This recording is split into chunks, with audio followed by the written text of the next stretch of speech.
ইসলামের দৃষ্টিতে স্বপ্ন শুধু আমাদের চিন্তা ভাবনার প্রতিচ্ছবি নয়, বলতে হবে যে স্বপ্ন হচ্ছে তিন প্রকার। কিভাবে বুঝবো আমি যে স্বপ্নটা দেখেছি এই স্বপ্নটা সত্য কিনা?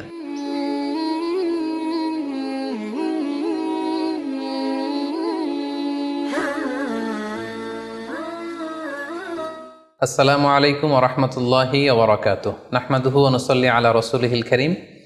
আম্মা বা'দু ফাআউযু বিল্লাহি মিনাশ শাইতানির রাজীম। বিসমিল্লাহির রহমানির রহিম। প্রিয় দিনী ভাই এবং বোনেরা, আজকে আমরা স্বপ্ন নিয়ে কথা বলবো। ইসলামে স্বপ্নের গুরুত্ব এবং তাৎপর্যের ব্যাপারে আমরা প্রায়ই অনেকের কাছ থেকে শুনে থাকি যে তারা ভয়ঙ্কর কিছু স্বপ্ন দেখে থাকেন, এবং অনেকে স্বপ্ন দেখে এই স্বপ্নের ব্যাখ্যা কী হতে পারে বা তাবির কী হতে পারে সেটি জানবার জন্য অনেক সময় আমাদের শরণাপন্ন হন, বা অনেক মানুষ অনেক ধরনের স্বপ্ন দেখে থাকেন। এ ব্যাপারে আমাদের কাছে ওনারা জানতে চান যে এই স্বপ্নের মানে কি, এটার তাৎপর্য কি, এটা অর্থবহ কিনা, বা তাদের কি করা উচিত। তো সেজন্য আজকে আমরা এই স্বপ্ন নিয়ে the significance of dream in Islam এই ব্যাপারে বিস্তর আলোচনা করবার চেষ্টা করব। আমা তাওফিকি ইল্লা বিল্লাহ। আজকে বেসিকলি স্বপ্নের ব্যাপারে আমরা 10টি পয়েন্টে কথা উপস্থাপন করবার চেষ্টা করব। সেগুলো হচ্ছে, প্রথমে আমরা জানবো স্বপ্নের গুরুত্ব ও তাৎপর্যের ব্যাপারে, তারপর জানবো স্বপ্নের প্রকারভেদ, ভালো স্বপ্ন দেখলে করণীয়, খারাপ স্বপ্ন দেখলে করণীয়, তারপর কোন ধরনের স্বপ্নের ব্যাখ্যা প্রয়োজন এবং কোন স্বপ্নের ব্যাখ্যা প্রয়োজন নেই, সত্য স্বপ্নের আলামত অথবা কিভাবে বুঝবো যে আমার স্বপ্নটা অর্থবহ কিনা, স্বপ্নের ব্যাপারে কিছু ইসলামী দিক নির্দেশনা, স্বপ্নে আল্লাহ রাসূল সাল্লাল্লাহু আলাইহি সাল্লামকে দেখা প্রসঙ্গে, যুগে যুগে স্বপ্ন ব্যাখ্যায় কারা পারদর্শী ছিলেন, এবং সবশেষে কোরআন সুন্নাহর আলোকে বিভিন্ন প্রতীক বা চিহ্নের দিকে খেয়াল রেখে স্বপ্নের ব্যাখ্যা। এই 10টি পয়েন্টে আজকে আমরা স্বপ্ন নিয়ে আলোচনা করার চেষ্টা করব ইনশাআল্লাহ। আমরা সাধারণত অনেকে মনে করে থাকি যে স্বপ্ন হচ্ছে নিছক একটি স্বপ্ন বা এটা কল্পনাপ্রসূত বিষয়। মুমিনের জীবনে বা বিশ্বাসীর জীবনে স্বপ্ন শুধু নিছক স্বপ্ন নয়, বরং এটা মুমিন জীবনে অনেক অর্থবহ এবং তাৎপর্যপূর্ণ। মুমিন জীবনে এটা একটা ভালো স্বপ্ন হতে পারে আল্লাহ তাআলার পক্ষ থেকে কোনো ধরনের সুসংবাদ কিংবা দিক নির্দেশনা, কিংবা হতে পারে বান্দার প্রতি সতর্কবাণী। একচোখা বস্তুবাদীরা বলে থাকে আমরা যখন ঘুমাই তখন মস্তিষ্ক আমাদের স্মৃতিগুলো নিয়ে নাড়াচাড়া করে, আমাদের স্মৃতিগুলোকে পুনর্বিন্যাস করে, আর সেটাই আমাদের কাছে স্বপ্ন হিসেবে ধরা দেয়। অর্থাৎ তারা বলতে চায় যে স্বপ্ন হচ্ছে ঘুমের ঘোরে আমাদের দৈনন্দিন জীবনে ঘটে যাওয়া আমাদের চিন্তা বা ভাবনার প্রতিচ্ছবি। কিন্তু ইসলামের দৃষ্টিতে স্বপ্ন শুধু আমাদের চিন্তা ভাবনার প্রতিচ্ছবি নয়, এটা হতে পারে আল্লাহ তাআলার পক্ষ থেকে সুসংবাদ, হতে পারে গ্ল্যাড টাইডিংস কিংবা সতর্কবাণী। তাই এই স্বপ্নের ব্যাপারে আমাদেরকে খুব ভালো ধারণা রাখা উচিত। শুরুতে আমরা বলবো যে এর গুরুত্ব এবং তাৎপর্য কতটুকু। স্বপ্ন হচ্ছে নবুয়তের সূচনা। নবুয়তের সূচনা হয়েছিল স্বপ্নের মাধ্যমে। আল্লাহ রাসূল সাল্লাল্লাহু আলাইহি ওয়াসাল্লাম যখন নবী হিসেবে অফিসিয়ালি অ্যাসাইন্ড হন, তার আগে তিনি টানা 6 মাস স্বপ্ন দেখেছেন, যেটা সহিহ বুখারীতে এসেছে। আউয়ালু মা বুদিআ বিহি রাসূলুল্লাহ সাল্লাল্লাহু আলাইহি ওয়াসাল্লাম আর-রুইয়া আস-সাদিকা ফিন-নাওম। রাসূল সাল্লাল্লাহু আলাইহি ওয়াসাল্লামের কাছে ওহী বা রেভেলেশনের সূচনা হয়েছিল স্বপ্নের মাধ্যমে। ফাকানা লা ইয়ারা রুইয়া ইল্লা জাআত মিসলা ফালাকিস সুবহি। আর রাতে স্বপ্নে রাসূল সাল্লাল্লাহু আলাইহি ওয়াসাল্লাম যা দেখতেন, দিনের বেলা সেটা প্রভাতের সূর্য কিরণের ন্যায় রাসূল সাল্লাল্লাহু আলাইহি ওয়াসাল্লামের কাছে সুস্পষ্ট হয়ে যেত। অর্থাৎ যা তিনি রাতে দেখতেন স্বপ্নে, দিনের বেলা সেটাই হুবহু ঘটে যেত। তো এই হাদিস থেকে আমরা বুঝতে পারি যে স্বপ্ন হচ্ছে ওহীর সূচনা, অর্থাৎ ওহীর সূচনাটা হয়েছিল স্বপ্নের মধ্য দিয়ে। পাশাপাশি আমরা জানি যে ইব্রাহিম আলাইহিস সালাম উনি স্বপ্নে দেখেছিলেন যে উনি ওনার কলিজার টুকরো সন্তান ইসমাঈল আলাইহিস সালামকে জবাই করছেন, যেটা সূরাতুস সাফফাতের 102 নম্বর আয়াতে আল্লাহ তাআলা আমাদেরকে বলছেন। ইব্রাহিম আলাইহিস সালাম বলেছিলেন, ইয়া বুনাইয়া ইন্নী আরা ফিল মানামি আন্নী আযবাহুক ফানজুর মাযা তারা। অর্থাৎ, হে আমার সন্তান ইসমাইল, আমি স্বপ্নে দেখেছি যে আমি তোমাকে জবাই করছি, এখন তোমার অভিমত কি, তোমার অপিনিয়ন কি? সাইয়েদনা ইসমাঈল আলাইহিস সালাম বলেছিলেন, ইফআল মা তুমার সাতাজিদুনি ইনশাআল্লাহু মিনাস সাবিরিন। মানে বাবা, আপনি স্বপ্নে যা দেখেছেন আপনি সেটাই করেন, আপনি আমাকে ধৈর্যশীলদের অন্তর্ভুক্ত পাবেন। ছেলের এই মন্তব্য শুনে সাইয়েদনা ইব্রাহিম আলাইহিস সালাম একটি ধারালো ছুরি নিয়ে সাইয়েদনা ইসমাঈল আলাইহিস সালামকে শুইয়ে দিয়ে জবাই করতে শুরু করলেন। তো এই ঘটনা থেকে বোঝা যায় নবীদের স্বপ্ন এটা সাধারণ কোনো স্বপ্ন নয়, এটা ওহীর অন্তর্ভুক্ত। নবীদের স্বপ্ন যদি নিছক স্বপ্নই হতো তাহলে একটা স্বপ্নের উপর ভিত্তি করে সাইয়েদনা ইব্রাহিম আলাইহিস সালাম ওনার সন্তানকে জবাই করার জন্য উদ্যত হতেন না। তার মানে বোঝা গেল নবীদের স্বপ্ন হচ্ছে এটা মিন ওয়াহিল্লাহ, এটা আল্লাহ তাআলার পক্ষ থেকে নবীদের প্রতি ওয়াহি। পাশাপাশি আল্লাহ রাসূল সাল্লাল্লাহু আলাইহি ওয়াসাল্লাম যখন মক্কার কাফিরদের দ্বারা অত্যাচারিত হয়ে মদিনায় হিজরত করেছিলেন, মদিনায় যাওয়ার প্রায় 6 বছর পরে 6ষ্ঠ হিজরিতে তিনি স্বপ্ন দেখলেন যে তিনি আবার মক্কায় ফিরে গিয়েছেন। সেখানে তিনি মসজিদুল হারামে প্রবেশ করেছেন এবং বাইতুল্লাহ শরীফ তিনি তাওয়াফ করছেন। তো এই স্বপ্ন দেখার পরে আল্লাহ রাসূল সাল্লাল্লাহু আলাইহি ওয়াসাল্লাম সাহাবাদেরকে নিয়ে উমরা করার জন্য মক্কায় রওনা হলেন। এটাই প্রমাণ করে যে স্বপ্ন যদি নবীদের জন্য নিছক স্বপ্ন হতো তাহলে এই ঝুঁকি, এই রিস্ক আল্লাহ রাসূল সাল্লাল্লাহু আলাইহি ওয়াসাল্লাম নিতেন না। কিন্তু এই ঝুঁকি নিয়েও তিনি উমরা করতে গিয়েছিলেন, যদিও সে বছর তিনি উমরা করতে পারেননি, ওনাকে ফিরে আসতে হয়েছিল। তৎপরবর্তী বছর অর্থাৎ 7ম হিজরিতে তিনি এই উমরাটি সম্পাদন করেছিলেন। তো এই আয়াত এবং রাসূল সাল্লাল্লাহু আলাইহি ওয়াসাল্লামের এই ঘটনাকে কেন্দ্র করে বোঝা যায় স্বপ্ন শুধু নবীদের জন্য স্বপ্ন নয়, এটা ওহীর অন্তর্ভুক্ত। সূরাতুল ফাতহে আল্লাহ তাআলা ইরশাদ করছেন, লাকাদ সাদাকাল্লাহু রাসূলাহুর রুইয়া বিল হক লা তাদখুলুন্নাল মাসজিদাল হারামা ইনশাআল্লাহ। অর্থাৎ আল্লাহ তাআলা আপনার স্বপ্নকে হে নবী অবশ্যই সত্যায়ন করবেন এবং অচিরে ইনশাআল্লাহ আপনি মসজিদুল হারামে উমরা করার জন্য প্রবেশ করবেন। তাহলে প্রথমে আমরা জানলাম যে নবীদের কাছে ওহীর সূচনা, বিশেষ করে রাসূল সাল্লাল্লাহু আলাইহি ওয়াসাল্লামের কাছে ওহীর সূচনা হয়েছিল স্বপ্নের মধ্য দিয়ে। এরপর আমরা জানলাম নবীদের স্বপ্ন নিছক স্বপ্ন নয়, এটা ওহীর অন্তর্ভুক্ত। এই পর্যায়ে আমরা জানবো যে বিশ্বাসীদের জন্য, যারা মুমিন, তাদের জন্য স্বপ্নের গুরুত্ব কতটুকু। সেক্ষেত্রে আমরা সহিহ বুখারীর একটা হাদিস উল্লেখ করতে পারি, যেখানে আল্লাহ রাসূল সাল্লাল্লাহু আলাইহি ওয়াসাল্লাম বলেছেন, লাম ইয়াবকা মিনান নবুওয়াতি ইল্লাল মুবাশশিরাত। অর্থাৎ নবুয়ত আর পৃথিবীতে নেই, নবী হওয়ার সুযোগ আর পৃথিবীতে নেই, নবুয়ত বন্ধ হয়ে গিয়েছে। কিন্তু আল্লাহ তাআলার পক্ষ থেকে মুবাশশিরাত কিন্তু বন্ধ হয়নি, মুবাশশিরাত আসবে। সাহাবা জিজ্ঞেস করলেন, ওমাল মুবাশশিরাত, হে আল্লাহ রাসূল মুবাশশিরাত কি? আল্লাহ রাসূল সাল্লাল্লাহু আলাইহি ওয়াসাল্লাম বললেন, আর রুইয়া আস-সালেহা। মুবাশশিরাত হচ্ছে সত্য স্বপ্ন। বিশ্বাসীরা যখন রাত্রিবেলা সত্য স্বপ্ন দেখবে, বিশ্বাসীদের জন্য সত্য স্বপ্ন বা সুন্দর স্বপ্ন নিছক স্বপ্ন নয়, এটা আল্লাহ তাআলার পক্ষ থেকে গ্ল্যাড টাইডিংস, সুসংবাদ হতে পারে অথবা সতর্ক করা হতে পারে। এমনকি আল্লাহ রাসূল সাল্লাল্লাহু আলাইহি সাল্লাম বলেছেন যে ভালো স্বপ্ন হচ্ছে নবুয়তির 46 ভাগের 1 ভাগ। সহিহ বুখারীতে এসেছে, আল্লাহর হাবিব সাল্লাল্লাহু আলাইহি ওয়াসাল্লাম ইরশাদ করেন, আর রুইয়া আস-সালিহা জুজউন মিন 46 জুজআন মিনান নবুওয়া। অর্থাৎ ভালো স্বপ্ন বা সত্য স্বপ্ন নবুয়তির 46 ভাগের 1 ভাগ। Could you imagine that? কি করে একজন বিশ্বাসী স্বপ্ন নবুয়তির 46 ভাগের 1 ভাগ হতে পারে? তার মানে মুমিনের স্বপ্ন, একজন বিশ্বাসীর স্বপ্নকে আল্লাহ তাআলা অনেক বেশি গুরুত্ব দিয়েছেন। এটা শুধু স্বপ্ন নয়, এটা হতে পারে আল্লাহ তাআলার পক্ষ থেকে একটা গাইডেন্স, হতে পারে কোনো গ্ল্যাড টাইডিংস, সুসংবাদ, হতে পারে কোনো সতর্কতা বাণী। এজন্য এই স্বপ্নকে, বিশ্বাসীদের স্বপ্নকে আল্লাহ রাসূল সাল্লাল্লাহু আলাইহি ওয়াসাল্লাম নবুয়তির 46 ভাগের 1 ভাগ বলে উল্লেখ করেছেন। কেন তিনি বিশ্বাসীদের স্বপ্নকে নবুয়তির 46 ভাগের 1 ভাগ বলে উল্লেখ করলেন? এর কারণ হচ্ছে, আমরা জানি যে আল্লাহ রাসূল সাল্লাল্লাহু আলাইহি সাল্লাম তিনি নবী হয়েছিলেন কত বছর বয়সে? জি, 40 বছর বয়সে। এবং তিনি পৃথিবী থেকে ইন্তেকাল করেছিলেন 63 বছর বয়সে। অর্থাৎ ওনার নবুয়তির পুরো ডিউরেশনটা ছিল 23 বছর। তাহলে নবুয়তির সময়সীমা ডিউরেশন ছিল 23 বছর। আর নবুয়তি প্রাপ্তির আগে তিনি টানা 6 মাস শুধু স্বপ্ন দেখতেন। তাহলে এই 6 মাসকে যদি আমরা 23 বছর দিয়ে 23 বছরের উপর ভাগ করি, তাহলে এটা 46 ভাগের 1 ভাগ হয়। এবং সে কারণে আল্লাহ রাসূল সাল্লাল্লাহু আলাইহি সাল্লাম সত্য স্বপ্নকে নবুয়তির 46 ভাগের 1 ভাগ বলে ঘোষণা করেছেন। এই পর্যায়ে আমরা জানবো স্বপ্নের প্রকার ভেদের ব্যাপারে। খুব সোজা সাপটা যদি বলতে হয়, তাহলে বলতে হবে যে স্বপ্ন হচ্ছে 3 প্রকার। একটা হচ্ছে আল্লাহ তাআলার পক্ষ থেকে, যেটা আল্লাহ দেখান। আরেকটি হচ্ছে শয়তানের পক্ষ থেকে, যেটি শয়তান মানুষকে দেখায়।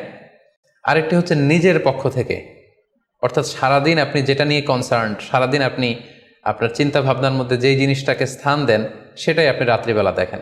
অর্থাৎ দিনের বেলা হয়তো কেউ খেলাধুলা নিয়ে খুব ব্যস্ত, সে খুব ফুটবল পছন্দ করে, সারাদিন ফুটবল খেলে। দেখা যাবে যে রাতের বেলাও সে স্বপ্নে দেখছে যে সে ফুটবল খেলছে, অথবা স্টেডিয়ামে যে সে ফুটবল খেলা দেখছে। দিনের বেলা হয়তো সে বাজারে যে ব্যবসা বাণিজ্য করে, রাতেও হয়তো দেখা যাচ্ছে সে যে জিনিসপত্র কিনছে, দরদাম করছে। সো এটা তার পক্ষ থেকে। তাহলে বেসিকলি স্বপ্ন হচ্ছে 3 ধরনের। একটা আল্লাহর পক্ষ থেকে, একটা শয়তানের পক্ষ থেকে, আরেকটা হচ্ছে নিজের পক্ষ থেকে, যেটা আমরা সহি মুসলিমের একটি বর্ণনা থেকে জানতে পারি, যেখানে আল্লাহ রাসূল সাল্লাল্লাহু আলাইহি ওয়াসাল্লাম ইরশাদ করছেন, আর রুইয়া সালাসা, স্বপ্ন হচ্ছে 3 ধরনের। ফারুইয়া আস-সালিহা বুশরা মিনাল্লাহ, যেটা ভালো স্বপ্ন সেটা হয় আল্লাহর পক্ষ থেকে। ওয়া রুইয়া তাহজিনুন মিনাশ শাইতান, আরেকটা স্বপ্ন থাকে যেটা শয়তানের পক্ষ থেকে, সেটা ভয় দেখানো হয়। ভয়ঙ্কর যদি কোনো দুঃস্বপ্ন দেখে থাকেন তাহলে এটা আল্লাহর পক্ষ থেকে নয়, এই স্বপ্নটা শয়তানের পক্ষ থেকে। আরেকটি হচ্ছে রুইয়া মিম্মা ইউহাদ্দিসুল মারউ নাফসাহু, আরেকটি স্বপ্ন ব্যক্তি সে নিজের সাথে নিজে স্বপ্নে হয়তো কথা বলে বা এমন কিছু দেখে যেটা সুসংবাদও নয়, যেটা ভয়ঙ্করও কিছু নয়, বরং সারাদিন সে যে বিষয়টি নিয়ে চিন্তা ভাবনা করতো রাতে সেটার একটা প্রতিচ্ছবি, সেটাই সে দেখতে পাচ্ছে। এটা হচ্ছে নিজের পক্ষ থেকে স্বপ্ন। তাহলে খুব সহজে আমরা এভাবে বলতে পারি যে স্বপ্ন 3 প্রকার, একটা হচ্ছে রাহমানি, আর একটা হচ্ছে শাইতানি, আর একটা হচ্ছে নাফসানি। আমি আবার বলছি, স্বপ্নের প্রথম প্রকার হচ্ছে রাহমানি, দ্বিতীয় প্রকার হচ্ছে শাইতানি, তৃতীয় প্রকার হচ্ছে নাফসানি। যেটা রাহমানি সেটা রহমানের পক্ষ থেকে, আল্লাহ দেখান। আর যেটা শয়তানি সেটা শয়তানের পক্ষ থেকে, শয়তান ভীতিকর পরিবেশ তৈরি করার জন্য বা ভয় দেখানোর জন্য যেটা দেখায়। আরেকটা হচ্ছে নাফসানি, যেটাকে বলা হয় আদগাস ও আহলাম, যেটার কোনো মিনিং হয় না, অর্থাৎ নিজের পক্ষ থেকে নিজের চিন্তা ভাবনার প্রতিচ্ছবি। তাহলে শুরুতে আমরা জানবার চেষ্টা করব যে রহমানি, যেটাকে আরবিতে বলা হচ্ছে রুইয়া বা রুইয়া সাদেকা বা সালেহা, সেটা কি, এবং সেটা যদি আমরা দেখি সেক্ষেত্রে আমাদের করণীয় কি। এক্ষেত্রে আমরা সহিহ বুখারীর একটি হাদিসকে উল্লেখ করতে পারি, যেখানে আল্লাহ রাসূল সাল্লাল্লাহু আলাইহি ওয়াসাল্লাম ইরশাদ করেছেন, ইদা রাআ আহাদুকুম রুইয়া ইউহিব্বুহা, তোমাদের কেউ যদি কোনো স্বপ্ন দেখে যে স্বপ্নটা সে পছন্দ করে, মানে স্বপ্নটা দেখে he feels good or she feels good, তার ভালো লাগছে, তাহলে বুঝতে হবে ফা ইন্নামা হিয়া মিনাল্লাহ, এই স্বপ্নটা আল্লাহর পক্ষ থেকে, এটা সাধারণ স্বপ্ন নয়, এটা খুবই অর্থবহ স্বপ্ন। তখন সে কী করবে? ফালিয়াহমাদিল্লাহ আলাইহা, সে তখন এই সুন্দর স্বপ্ন দেখার কারণে আল্লাহ শুকরিয়া করবে। ওয়াল ইউহাদ্দিস বিহা, এবং চাইলে সে এই স্বপ্নের কথা মানুষের কাছে বর্ণনা করতে পারে বা শেয়ার করতে পারে। তাহলে সহিহ বুখারীর এই হাদিসের ভাষ্য অনুযায়ী আমরা যেটা বুঝলাম, আমরা যদি ভালো কোনো স্বপ্ন দেখি তাহলে 3টি কাজ করা যেতে পারে। প্রথমত আল্লাহর প্রশংসা করা, যেহেতু আমি ভালো একটি স্বপ্ন দেখেছি, আল্লাহর শুকরিয়া বা প্রশংসা আমরা করতে পারি। দ্বিতীয়ত চাইলে সুসংবাদ হিসেবে এই স্বপ্নটা আমি কারোর সাথে শেয়ার করতে পারি। আর 3 নাম্বার হচ্ছে এমন ব্যক্তিকে আমি শেয়ার করব যে আমাকে ভালোবাসে বা যে আমার শুভাকাঙ্ক্ষী, তা না হলে আমি হিংসার শিকার হতে পারি। কারণ আর নেয়ামাতু মাহসুদা, যে কোনো ধরনের নেয়ামতি, আপনি যদি আল্লাহর কোনো বিশেষ মার্সি, ব্লেসিংস বা নেয়ামত পেয়ে ধন্য হন, এটা সবার ভালো নাও লাগতে পারে, এটা সবার অন্তরে সহ্য নাও হতে পারে, ফলে আপনি হিংসার শিকার হতে পারেন। সো ভালো স্বপ্ন দেখলে আপনি চাইলে কারোর কাছে শেয়ার করতে পারেন, সেক্ষেত্রে সে যদি আপনার শুভাকাঙ্ক্ষী হয় বা আপনাকে পছন্দ করে, আপনাকে ভালোবাসে, এরকম কাছের কারোর সাথে আপনি শেয়ার করতে পারেন। আমরা সবাই নিঃসন্দেহে এরকম ভালো ভালো স্বপ্ন দেখতে চাই, আমরা কেউই ভয়ঙ্কর কোনো স্বপ্ন দেখতে চাই না। আমরা নিঃসন্দেহে এমন স্বপ্ন দেখতে চাই রাতের বেলায় যেই স্বপ্নে আল্লাহ তাআলার পক্ষ থেকে আমাদের জন্য দিক নির্দেশনা থাকবে, অথবা কোনো সুসংবাদ থাকবে, কিংবা থাকবে আগাম কোনো সতর্কতা বাণী। এ জাতীয় ভালো স্বপ্ন যদি আমরা দেখতে চাই তাহলে আমাদের কি করা উচিত? সেক্ষেত্রে সর্বপ্রথম আমাদের যেটা করতে হবে, আমাদেরকে সত্যবাদী হতে হবে। সাধারণত সত্যবাদীদের স্বপ্ন সত্য হয়ে থাকে। যেখানেই সত্য সেখানেই যেন আমার অবস্থান হয়, আমি যেন সবসময় সত্যের পক্ষে থাকি। 2 নম্বর হচ্ছে আকলুল হালাল, আমাকে হালাল খেতে হবে। যারা হালাল খায় তাদের স্বপ্ন সাধারণত সত্য হয় এবং অর্থবহ স্বপ্ন হয়। পাশাপাশি আল্লাহ তাআলার দেয়া যে আদেশ নিষেধ সেগুলো আমাকে মেনে চলতে হবে। 4 নম্বরে রাত্রিবেলা আমি যখন ঘুমাবো আমাকে অজু করে ঘুমাতে হবে। ওই ইয়ানামু আলা তাহারা, পবিত্রতার সাথে যদি কেউ ঘুমায় তাহলে অজু করে ঘুমালে রাতে সে যে স্বপ্ন দেখবে সাধারণত সে স্বপ্নটি সত্য হয়। যদি সম্ভব হয় ক্যাবলামুখী হয়ে শোয়া, ক্যাবলামুখী হয়ে আমরা শুতে পারি। এই বিষয়গুলো যদি আমরা এনশিওর করতে পারি, অর্থাৎ সত্যবাদী হওয়া, হালাল খাবার খাওয়া, আল্লাহর দেয়া বিধিনিষেধ সবসময় মেনে চলবার চেষ্টা করা, রাত্রিবেলা অজু অবস্থায় ঘুমানোর অভ্যেস করা, পাশাপাশি ক্যাবলামুখী হয়ে শোয়ার চেষ্টা করা, এই বিষয়গুলো যদি আমরা মেনটেন করার চেষ্টা করি তাহলে আমরা যে স্বপ্নগুলো দেখব সেগুলো সত্য স্বপ্ন হবে বলে আমরা আশা করি। প্রিয় সুধী, এবারে আমরা জানব স্বপ্নের দ্বিতীয় প্রকারের ব্যাপারে, অর্থাৎ যেটাকে আরবিতে বলা হচ্ছে হলম, বা আমরা বলেছি শয়তানি, যেটা শয়তানের পক্ষ থেকে আসে। সেক্ষেত্রে শয়তান এটা সাধারণত মানুষকে ভয় দেখানোর জন্য ঘুমের মধ্যে তার কোনো অকল্যাণ করার জন্য যে স্বপ্নটা দেখায় এটা হচ্ছে শায়তানি। সেক্ষেত্রে সহিহ মুসলিমের একটি হাদিসের কথা আমরা এখানে উল্লেখ করতে পারি। সেখানে আল্লাহ রাসূল সাল্লাল্লাহু আলাইহি ওয়াসাল্লাম বলেছেন, আর রুইয়া মিনাল্লাহ, ভালো স্বপ্ন হচ্ছে আল্লাহর পক্ষ থেকে, ওয়াল হুলমু মিনাশ শাইতান, আর খারাপ স্বপ্ন হচ্ছে শয়তানের পক্ষ থেকে। এখন কেউ যদি আমরা এই ভয়ঙ্কর স্বপ্ন রাতে দেখে ফেলি, যেটাকে আমরা নাইট মেয়ার বলি বা হরর ড্রিম বলি, ভয়ঙ্কর স্বপ্ন বা দুঃস্বপ্ন, যেটা দেখে আমরা খুব হাঁপিয়ে উঠি, আমাদের শ্বাস প্রশ্বাসের গতিবিধি বেড়ে যায়, আমরা খুব ভয় পাই, প্রচণ্ড ভয়ে আমরা আটকে উঠি এবং ঘুম ভেঙে যায় আমাদের, এরকম ভয়ঙ্কর স্বপ্ন যদি আমরা দেখি তখন আমরা কি করব? এ ব্যাপারে কি ইসলামের কোনো দিক নির্দেশনা আছে? হ্যাঁ, অবশ্যই দিক নির্দেশনা আছে। সেক্ষেত্রে আমরা সহিহ মুসলিমের একটি হাদিস উল্লেখ করতে পারি এখানে, যেখানে আল্লাহ রাসূল সাল্লাল্লাহু আলাইহি ওয়াসাল্লাম বলেছেন, ইযা রাআ আহাদুকুম আর রুইয়া ইয়াকরাহুহা, তোমাদের কেউ যদি রাতে এমন কোনো স্বপ্ন দেখে যেটা সে অপছন্দ করে, মানে ভয়ঙ্কর ভীতিকর দুঃস্বপ্ন যদি সে দেখে, তাহলে ফাল ইয়াবসুক আন ইয়াসারিহি সালাসান, সে যেন তার বাম দিকে 3 বার থুতু ফেলে। ওয়াল ইস্তাঈদ বিল্লাহি মিনাশ শাইতানি সালাসান, আর সে যেন শয়তানের ব্যাপারে আল্লাহ তাআলার কাছে 3 বার পানাহ চায় বা আশ্রয় প্রার্থনা করে। ওয়াল ইয়াতাহাওয়াল আন জামবিহি আল্লাযী কানা আলাই, আর যে পাশে হয়ে সে শুয়েছিল সে পাশ চেঞ্জ করে অন্য পাশ হয়ে যেন সে ঘুমায়। সুবহানাল্লাহি বিহামদি, কত চমৎকার দিক নির্দেশনা। এবং সুনানে ইবনু মাজায় আরও একটি সহিহ হাদিস আমরা এখানে উল্লেখ করতে পারি, যেখানে আল্লাহ রাসূল সাল্লাল্লাহু আলাইহি ওয়াসাল্লাম বলেছেন, ইযা রাআ আহাদুকুম রুইয়া ইয়াকরাহুহা, কেউ যদি রাতে খারাপ বা ভয়ঙ্কর কোনো স্বপ্ন দেখে, ফালিয়াতাহাওয়াল, সে যেন তার বিছানা চেঞ্জ করে নেয়, জায়গা চেঞ্জ করে নেয়। অর্থাৎ সে যে বিছানায় শুয়েছিল সেখানে না, সে অন্য কোথাও শোবে, অথবা যেই টার্নে শুয়েছিল অন্য টার্নে চলে যাবে, ডানে হলে বায়ে, বায়ে হলে ডানে। ওয়াল ইয়াতফুল আন ইয়াসারিহি সালাসান, এবং তার বাম দিকে যেন সে 3 বার থুতু ফেলে। ওয়াল ইয়াসআলিল্লাহ মিন খায়রিহা ওয়াল ইয়াতাআওয়ায মিন শাররিহা, এবং সে যেন এই স্বপ্নের ভালো দিকটা আল্লাহ তাআলার কাছে কামনা করে, এবং এই স্বপ্নের মন্দ বা অকল্যাণকর দিক থেকে যেন সে আল্লাহ তাআলার কাছে পানাহা চায়। সম্মানিত সুধীমণ্ডলী, এই হাদিস দুটির আলোকে আমরা বুঝতে পারি যে কেউ যদি হরর ড্রিম বা নাইট মেয়ার, যেটাকে আমরা দুঃস্বপ্ন বা ভয়ঙ্কর স্বপ্ন বলছি, এই ধরনের স্বপ্ন অনেকেই দেখে থাকে এবং আমাদের কাছে প্রায়ই বলে যে সে দুঃস্বপ্ন দেখে রাতের বেলা, ভয়ে সে ভটকে যায়, আটকে ওঠে, ঘুম ভেঙে যায়। এ জাতীয় দুঃস্বপ্ন যদি আপনারা কেউ দেখেন, সেক্ষেত্রে এই হাদিসের আলোকে আমরা বলতে পারি যে আপনি 6টি কাজ করবেন। 1 নম্বর হচ্ছে আপনি বাম দিকে 3 বার থুতু ফেলবেন। 2 নম্বর হচ্ছে 3 বার আপনি তাআউজ পড়বেন, অর্থাৎ আপনি পড়তে পারেন আউযু বিল্লাহি মিনাশ শাইতানির রাজিম, অর্থাৎ হে আল্লাহ, আমি বিতাড়িত শয়তানের ব্যাপারে আপনার কাছে পানাহ চাচ্ছি। অথবা আপনি পড়তে পারেন আউযু বিল্লাহি মিন শাররিহা, হে আল্লাহ, আমি এই শয়তানের অকল্যাণকর বা যেই এভিল সাইড আছে, খারাপ দিক আছে, এই ব্যাপারে আমি আপনার কাছে পানাহ চাচ্ছি। 3 বার আপনি এটা পড়বেন। 3 নম্বরে আপনি যদি আপনার ঘুমকে আবারও কন্টিনিউ করতে চান, তাহলে বা দিকে থেকে যদি স্বপ্ন দেখেন, তাহলে আপনি ডান দিকে টার্ন করবেন। আপনি ডান কাতে ঘুমাচ্ছিলেন এরকম যদি হয়, তাহলে বাম দিকে আপনি সরে যাবেন, অথবা যেখানে শুয়েছিলেন ওই জায়গাটা চেঞ্জ করে অন্য কোথাও শোবেন। 4 নম্বর হচ্ছে আপনি যদি ঘুম আর কন্টিনিউ করতে না চান, তাহলে আপনি অজু করে ফেলবেন। তাৎক্ষণিক আপনি আপনার ঘুম যদি আপনি কন্টিনিউ করতে না চান, অজু করে ফেলবেন এবং 2 রাকাত সালাত আদায় করবেন। 5 নাম্বার হচ্ছে এই স্বপ্ন আপনি কারোর সাথে শেয়ার করবেন না। এ ব্যাপারে আমরা সামনে বিস্তারিত বলছি। ভয়ঙ্কর স্বপ্ন দেখলে সাধারণত কারোর সাথে শেয়ার করবেন না। যদি শেয়ার করতে হয় তাহলে প্রলিফিক স্কলার, ভালো আলেম, যার এলেম আছে, যার আমল আছে, এরকম লোক, কিংবা আপনার ওয়েল উইশার যারা আছে, আপনার শুভাকাঙ্ক্ষী, এরকম কারোর সাথে শেয়ার করতে পারেন। 6 নাম্বার, যদি সুযোগ হয় আপনি কিছু চ্যারিটি করে যেতে পারেন, দান করে যেতে পারেন, কারণ সাদাকাতু তারুদ্দুল বালা, দান করলে, চ্যারিটি করলে এটা মানুষের বিপদ বা বালা মুসিবতকে দূর করে দেয়।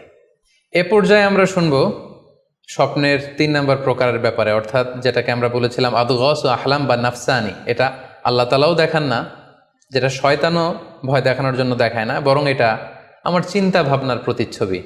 এটা সাধারণত অর্থহীন স্বপ্ন আমরা বলে থাকি, এটার কোনো অর্থ হয় না, বা আমার কল্পনাপ্রসূত স্বপ্ন। সারাদিন আমি যেটা নিয়ে ভাবি, যেটা নিয়ে আমি কনসার্ন বা টেন্সড, ওইটাই আমি রাতের বেলায় দেখছি। এ জাতীয় স্বপ্ন যদি আমরা দেখি, তাহলে এই স্বপ্নের কোনো অর্থ নেই, এটাতে কোনো দিক নির্দেশনা নেই, এটা সাধারণত অর্থহীন এবং কল্পনাপ্রসূত স্বপ্ন হয়ে থাকে। এই স্বপ্নের কোনো ব্যাখ্যা হয় না। সম্মানিত সুধী, এ পর্যায়ে আমরা জানবো যে কোন স্বপ্নের ব্যাখ্যার প্রয়োজন হয় এবং কোন স্বপ্নের কোনো ব্যাখ্যার প্রয়োজন হয় না। সাধারণত ব্যাখ্যা প্রয়োজন হয় কি হয় না, এদিক থেকে স্বপ্ন 2 ধরনের। এক হচ্ছে সরিহ, মানে ডিরেক্ট ড্রিম, যেটা সুস্পষ্ট, অর্থাৎ রাতে আপনি যা স্বপ্নে দেখেছেন দিনের বেলা সেটাই ঘটতে দেখেছেন। আপনি রাতে স্বপ্ন দেখলেন আপনার কোনো একজন কাছের লোক মারা গিয়েছে, এরপরের দিন আপনি শুনলেন আসলেই সেই ব্যক্তিটি মারা গিয়েছে। অথবা রাতের বেলা আপনি কোনো একটা ঘটনা দেখলেন, তারপরের দিন সেই ঘটনাটাই আপনি ঘটতে দেখলেন। এটাকে বলা হয় ডিরেক্ট ড্রিম, মানে সুস্পষ্ট এবং সারিহ, একেবারে স্পষ্ট স্বপ্ন। এটার কোনো ব্যাখ্যার প্রয়োজন হয় না, কারণ আপনি যা দেখেছেন সেটাই ঘটেছে। আরেকটা প্রকার হচ্ছে গয়রু সরিহ, মানে যেটা স্পষ্ট নয়, ইনডিরেক্ট ড্রিম, যেটা অস্পষ্ট। এটা হচ্ছে সিম্বলিক বা আইকনিক ড্রিম। আপনি এমন অস্পষ্ট আইকনিক বা এমন কিছু সিম্বল দেখেছেন রাতে ঘুমের ঘোরে স্বপ্নে, যেটা থেকে সুস্পষ্ট আসলে কিছু বোঝা যায় না, বরং এখানে একটা সিম্বল আছে, এখানে একটা প্রতীক আছে বা আইকন আছে। এই জাতীয় যে স্বপ্নগুলো আছে সাধারণত এগুলোর ব্যাখ্যার প্রয়োজন হয়, যেহেতু আপনি বুঝতে পারছেন না যে এটা দিয়ে আসলে কি বোঝানো হচ্ছে। সম্মানিত সুধী, এ পর্যায়ে আমরা জানার চেষ্টা করব যে সত্য স্বপ্নের আলামত কি কি, অর্থাৎ কিভাবে বুঝবো যে আমি যে স্বপ্নটা দেখেছি এই স্বপ্নটা সত্য কিনা বা অর্থবহ কিনা। অনেকে আমাদের কাছে জানতে চায় যে আমি এই স্বপ্নটা দেখেছি, এটা কি সত্য স্বপ্ন, এটা কি অর্থবহ স্বপ্ন, বা এটা কি আল্লাহর পক্ষ থেকে কোনো গাইডেন্সমূলক বা দিক নির্দেশনা বা সুসংবাদমূলক স্বপ্ন। কিভাবে আমরা বুঝতে পারি? কিছু আলামত রয়েছে, কিছু নিদর্শন রয়েছে, যেগুলোর আলোকে কিন্তু আমরা সহজেই বুঝতে পারি যে স্বপ্নটা সত্য কিনা। সুনানে আবু দাউদের এক বর্ণনায় আল্লাহ রাসূল সাল্লাল্লাহু আলাইহি ওয়াসাল্লাম ইরশাদ করেছেন, আসদাকুন নাসি রুইয়া আসদাকুহুম হাদিসা। যে ব্যক্তি সত্য কথা বলে বেশি, তার স্বপ্ন সত্য হয় বেশি। তাহলে সহজে আমরা বুঝলাম, আপনি যদি সত্যবাদী হন, সাধারণত আপনার স্বপ্নগুলো জেনারেলি সত্য হবে। সেক্ষেত্রে সত্য স্বপ্ন বা অর্থবহ স্বপ্ন চেনার প্রথম আলামত হচ্ছে এই স্বপ্ন দেখে আপনার ভাল লাগবে। You feel good after seeing the dream. আপনি স্বপ্ন দেখার পরে আপনার খুব স্বস্তি লাগবে, আপনার ভালো লাগবে, আপনার কাছে এই স্বপ্নটা পছন্দ হবে, খুব ভালো লাগবে স্বপ্নটা। যদি এরকম ফিলিং হয় আপনার, তাহলে আপনি বুঝবেন এই স্বপ্নটা সত্য ছিল এবং অর্থবহ ছিল। 2 নাম্বার হচ্ছে true dreams are very short and concise. সত্য স্বপ্ন খুবই শর্ট হয়, কনসাইজ হয়। আরবিতে যেটাকে বলা হয় ওয়াদেহা জালিয়া, খুবই শর্ট, স্পষ্ট, ক্লিয়ার এবং কনসাইজ। অনেকে রাতে অনেক লম্বা লম্বা স্বপ্ন দেখে, লম্বা এপিসোড দেখে, একটার পর একটা ঘটনা দেখতে থাকে, মুভির মতো লম্বা লম্বা ঘটনা সে দেখতে থাকে। এই জাতীয় লম্বা লম্বা ঘটনা যদি আপনি দেখে থাকেন রাতে, বা এপিসোড আকারে একটার পর একটা ঘটনা যেটার সাথে কোনো মিল নেই, এই জাতীয় স্বপ্নের সাধারণত কোনো অর্থ হয় না, এগুলো অর্থবহ স্বপ্ন নয়। অর্থবহ স্বপ্ন চেনার 3 নাম্বার আলামত বা সাইন হচ্ছে রিপিটেশন। অর্থাৎ একই স্বপ্ন যদি আপনি বারবার দেখেন তাহলে বুঝতে হবে এটা অর্থবহ স্বপ্ন, এবং এটার মাধ্যমে আল্লাহ তাআলা আপনাকে কোনো দিক নির্দেশনা বা গাইডেন্স দিতে যাচ্ছেন। আপনাকে বোঝার চেষ্টা করতে হবে যে আসলে আল্লাহ তাআলা আপনাকে কি বোঝাতে চাচ্ছেন। তাহলে 3 নাম্বার হচ্ছে রিপিটেশন। বারবার যদি কোনো স্বপ্ন দেখেন, এই স্বপ্নটা সত্য হবে এবং অর্থবহ হবে। এটা নট নেসেসারি যে আপনি একাই বারবার দেখেন। একজন মানুষ একটা স্বপ্ন বারবার দেখলে যেমনি অর্থবহ, পাশাপাশি একই স্বপ্ন যদি অনেকে দেখে তাহলে সেই স্বপ্নটাও অর্থবহ। অর্থাৎ আপনি একটা স্বপ্ন প্রায় দিন দেখেন, তাহলে বোঝা যাচ্ছে এটা অর্থবহ স্বপ্ন। অথবা একটা স্বপ্ন অনেক লোক একসাথে দেখেছে, তারপরের দিন একে অপরের সাথে শেয়ার করে বোঝা গেল যে সবাই একই স্বপ্ন দেখেছে, তাহলে বোঝা যাবে এটা সাধারণ স্বপ্ন নয়, এটা অর্থবহ স্বপ্ন, মিনিংফুল স্বপ্ন। যেমন এক্ষেত্রে আমরা লাইলাতুল কদরের একটা হাদিসের কথা উল্লেখ করতে পারি। সহিহ বুখারীতে এসেছে, রমাদান মাসে সাহাবারা স্বপ্ন দেখলেন, অনেক সাহাবা একসাথে স্বপ্ন দেখলেন যে ওনাদেরকে বলা হচ্ছে রমাদানের শেষ দশকের শেষ 7 দিনের যে কোনো একদিন কদর হয়ে যেতে পারে। ওনারা সবাই এসে সাহাবা রিদওয়ানুল্লাহ তাআলা আলাইহিম আজমাইন আল্লাহ রাসূল সাল্লাল্লাহু আলাইহি ওয়াসাল্লামের কাছে বললেন, ইয়া রাসূলুল্লাহ, আমি স্বপ্নে দেখেছি যে বলা হচ্ছে কদরের জন্য রমজানের শেষ 7 দিনকে তালাশ করতে। আরেকজন এসে একই কথা বলল যে ইয়া রাসূলুল্লাহ, আমি দেখেছি রমজানের শেষ 7 দিনে কদর হতে পারে। তো এরকম অনেক সাহাবা যখন আল্লাহ রাসূল সাল্লাল্লাহু আলাইহি ওয়াসাল্লামের কাছে এসে এই ঘটনা বলল, তখন আল্লাহ রাসূল সাল্লাল্লাহু আলাইহি ওয়াসাল্লাম বললেন, আরা রুইয়াকুম কদ তাওয়াতাআত ফিস সাবঈল আওয়াখির, যে আমি দেখতে পেলাম যে তোমাদের স্বপ্নটা রমজানের শেষ 7 দিনের ব্যাপারে ঐকমত্য হয়েছে। একই ধরনের স্বপ্ন তোমরা সবাই দেখেছো, তাই তোমরা রমজানের শেষ দশকের শেষের 7 দিনে কদর তালাশ করো। রমজানের শেষ দশকের শেষ 7 দিনে কদর হয়ে যাওয়ার সম্ভাবনা বেশি। সেই বুখারীর এই হাদিসের আলোকে কিন্তু আমরা বুঝতে পারলাম যে একটি স্বপ্ন, একই ধরনের ঘটনা যদি অনেকে দেখে তাহলে এটা অর্থবহ। পাশাপাশি এক্ষেত্রে আমরা আজানের হাদিসটি উল্লেখ করতে পারি। আমরা এখন নামাজের আগে যে আজান দেয়া হয়, শুরুর দিকে কিন্তু সাহাবাদের আজানের পদ্ধতি জানা ছিল না। তখন সাহাবারা আল্লাহ রাসূল সাল্লাল্লাহু আলাইহি ওয়াসাল্লামের সাথে কনসাল্ট করছিলেন যে কিভাবে আজান দেওয়া যায়, অর্থাৎ কিভাবে ঘোষণা দেওয়া যায় সালাতের জন্য। একজন সাহাবা বলল, আমরা আগুন জ্বালিয়ে দিব, আগুনের ধোঁয়া দেখে মদিনার সবাই বুঝবে যে এখন সালাতের সময়, তো সবাই চলে আসবে। আরেকজন বলল, না, প্রতিদিন আগুন জ্বালানো এটা নিরাপদ না, বরং আমরা খ্রিস্টানদের মতো বেল বাজিয়ে দিব, একজন বেল রিঙ্গার রাখবো, যে ঘন্টা বাজালে ঘন্টার আওয়াজ শুনে খ্রিস্টানদের মতো চার্চে যেন লোকজন আসে, বাকিরা সবাই নামাজ পড়তে চলে আসবে। তো এক একজনের এক এক পরামর্শ শুনে আল্লাহ রাসূল সাল্লাল্লাহু আলাইহি ওয়াসাল্লাম কোনো সিদ্ধান্তে আসতে পারলেন না। তারপরের দিন একজন সাহাবা চমৎকার একটি স্বপ্ন দেখলেন। তিনি স্বপ্নে দেখলেন, ওনার নাম হচ্ছে আবদুল্লাহ ইবনে যায়েদ ইবনে আব্দে রব্বি। উনি স্বপ্নে দেখলেন যে একজন লোক, খুব সম্ভবত ফেরেশতা হবেন, তার গায়ে দুইটা সবুজ রঙের জামা এবং তার হাতে বেল, ঘণ্টা। তখন তিনি ওনাকে জিজ্ঞেস করলেন, আপনি কি ঘণ্টা বিক্রি করেন? তখন স্বপ্নে সেই লোকটি বলল, ঘণ্টা দিয়ে তুমি কি করবে? তো সাহাবী বললেন যে ঘণ্টা দিয়ে আমরা নামাজের জন্য আহ্বান করব। তো স্বপ্নে সেই সবুজ কাপড় পরিহিত লোক বলল যে ঘণ্টার চাইতেও যদি চমৎকার একটা আইডিয়া তোমার সাথে শেয়ার করি, সেটাকে তুমি শুনবে? সাহাবী বললেন, হ্যাঁ শুনবো। তখন তিনি বললেন, ঘণ্টা না বাজিয়ে তোমরা উঁচু একটা জায়গায় দাঁড়িয়ে আল্লাহু আকবার, আল্লাহু আকবার, আল্লাহু আকবার, আল্লাহু আকবার, আশহাদু আল্লা ইলাহা ইল্লাল্লাহ, আশহাদু আন্না মুহাম্মাদুর রাসূলুল্লাহ, এই বাক্যগুলো তোমরা বলবে। এই বাক্যগুলোর মধ্য দিয়ে আল্লাহর বরত্বের ঘোষণা হবে, রাসূল সাল্লাল্লাহু আলাইহি ওয়াসাল্লামের রিসালাতের ঘোষণা হবে, মানুষকে চমৎকার বাক্যে নামাজের দিকে ডাকাও হবে, ফলে লোকজন নামাজেও চলে আসবে। এই চমৎকার কথা শুনে সাহাবা তো অবাক হয়ে গেলেন, ওনার ঘুম ভেঙে গেল। উনি সকালবেলা আল্লাহ রাসূল সাল্লাল্লাহু আলাইহি ওয়াসাল্লামের কাছে এসে পুরো ঘটনা শোনালেন যে একজন লোককে আমি দেখলাম হাতে ঘণ্টা, আমি বললাম ঘণ্টা কিনবো সালাতের আহ্বানের জন্য, তিনি আমাকে এই কয়েকটা বাক্য শিখিয়ে বললেন ঘণ্টা না বাজিয়ে এই বাক্যগুলো দিয়ে আহ্বান করলে কেমন হয়। আল্লাহ রাসূল সাল্লাল্লাহু আলাইহি ওয়াসাল্লাম এই স্বপ্নের কথা শুনে তিনি অভিভূত হলেন। তিনি বললেন, তুমি ঠিকই দেখেছ, তুমি সঠিক স্বপ্ন দেখেছ। যেহেতু বেলালের কণ্ঠ খুব দরাজ, বেলালকে ডাকো, আমাদের ঘণ্টাও বাজানোর দরকার নেই, আগুন জ্বালানোর দরকার নেই, বেলালকে বাক্যগুলো মুখস্থ করিয়ে দাও। বেলাল মসজিদে নববীর পাশে দাঁড়িয়ে আওয়াজ করে এই আজান দিবে, এই ঘোষণা দিবে। এই আজান শুরু হলো।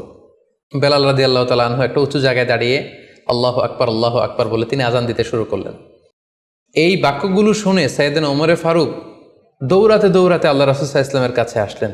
এসে বললেন, ইয়া রাসূলুল্লাহ, বেলাল এই বাক্যগুলো কোত্থেকে শিখেছে? গত রাতে তো আমি দেখেছি যে আমাকে একজন লোক বলেছে যে তোমরা এই বাক্যগুলোকে ব্যবহার করে লোকজনকে সালাতের জন্য আহ্বান করো। আল্লাহ রাসূল সাল্লাল্লাহু আলাইহি ওয়াসাল্লাম শুনে অবাক হলেন।